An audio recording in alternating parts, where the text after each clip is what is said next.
তো গাইস চলে এসেছে একটা নতুন রেসিপি নিয়ে। চলো দেখা যাক। সবার বাড়িতেই হয় ডিমের তরকারি, তো আজ একটা নতুন রেসিপি। প্রথমে ডিমটা ভালোভাবে ভেজে নিতে হবে। দেখো গাইস, ডিম ভাজা রেডি। তারপর তেল দিতে হবে, তেলটা হলে সর্ষে দিতে হবে, তারপর তেজপাতা দিতে হবে, তারপর পেঁয়াজ দিতে হবে। পেঁয়াজ কুচি দিয়ে পেঁয়াজটা ভাজা হলে তারপর পেঁয়াজ বাটা, রসুন বাটা দিতে হবে।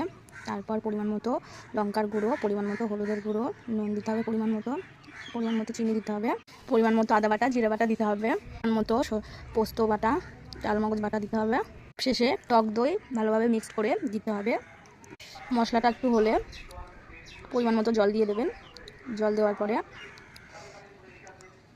একটু জলটা ফুটলে ভাজা ডিমগুলো দিয়ে দেবেন।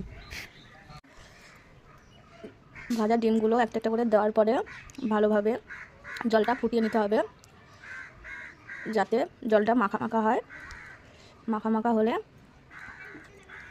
গাইস, যদি ভালো লেগে থাকে তাহলে অবশ্যই কমেন্ট করে জানাবেন।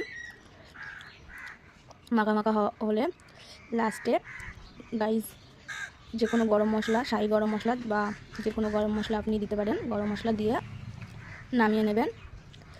তারপর গাইস রেসিপি কমপ্লিট।